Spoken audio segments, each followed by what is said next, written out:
Pierre Grandduffet, bonjour, vous êtes président de Tertium et auteur de Le Monde de Tim. Est-ce que vous pouvez nous expliquer les raisons de votre présence ici à ce 8e congrès de la profession du chiffre? Moi, je suis président d'un fonds d'investissement. Et un fonds d'investissement, ça travaille beaucoup avec les experts comptables. Donc ce sont des métiers que nous connaissons bien. Et les experts comptables ont souhaité avoir l'avis d'un investisseur dans un métier qui est connexe du leur sur des métiers et des technologies que nous utilisons fréquemment, qui sont les technologies numériques. C'est la raison pour laquelle ils m'ont proposé de participer à cette conférence. Très bien. Alors justement, le thème de la conférence, c'est l'humain et le numérique. C'est aussi le thème de ce 8e congrès. Alors est-ce que c'est indissociable, ces deux notions-là? Ça l'est devenu. Elles sont devenues indissociables. J'allais dire malheureusement, on ne peut plus s'en passer.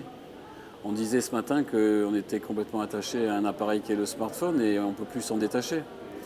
Donc oui, elles sont indissociables. Alors la question, c'est de savoir quoi en faire et comment les utiliser. Donc c'est le sujet du congrès et il y a des tas de nouvelles technologies qui sont extrêmement pertinentes, utiles pour les métiers d'experts comptables. Et l'enjeu pour le métier, pour la filière, c'est de pouvoir les apprendre, former leurs collaborateurs et ensuite les utiliser pour assurer un meilleur service et atteindre l'objectif qui est l'indépendance numérique du métier.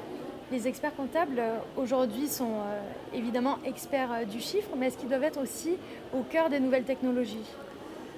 Les experts comptables ne doivent pas maîtriser parfaitement les techniques permettant d'utiliser les nouvelles technologies. En revanche, ils doivent les comprendre et ils vont devoir avoir dans leur équipe un spécialiste de la question qu'on appelle un data scientist ou un data analyst. Et donc pour pouvoir constituer des équipes avec des personnes de ce type-là, il faut qu'ils apprennent un minimum du fonctionnement de ces nouvelles technologies. Donc spécialistes non, mais connaisseurs oui, il faut. Alors parlons de la data justement, est-ce que c'est un enjeu aussi pour la profession? Alors la data, on a l'habitude de dire que c'est l'or noir de la profession, c'est-à-dire que c'est une richesse qui lui vient naturellement et qu'elle doit utiliser. La question, c'est de savoir comment l'utiliser et comment faire en sorte qu'elle soit génératrice d'une amélioration de la qualité de service et qu'elle préserve aussi leur indépendance. C'est tout l'enjeu de notre époque pour ce métier. Alors la crise que l'on a traversée avec la Covid-19 a vraiment bouleversé l'échiquier mondial et a renforcé aussi notre dépendance aux outils numériques. Quel est votre point de vue là-dessus? C'est un vaste sujet qui est un sujet philosophique parce que vous venez de le dire, c'est la balance est entre diminution des libertés individuelles et puis amélioration de la sécurité sanitaire. Il faut choisir et suivant les pays, la balance est plus ou moins penchée dans un sens ou dans un autre. Les pays asiatiques ont utilisé toutes les nouvelles technologies pour dépister, suivre, traiter le Covid et ils ont eu une gestion de la crise beaucoup plus performante que la nôtre.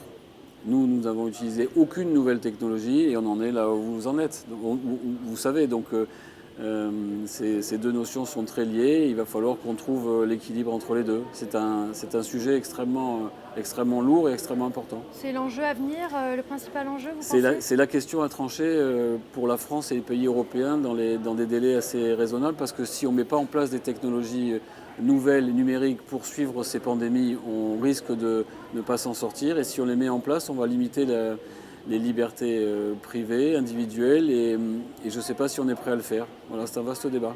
Et vous avez interviewé un député, il doit en savoir plus que moi sur la question. Pierre Grandduffet, merci de votre présence ici à ce 8e congrès régional de la profession.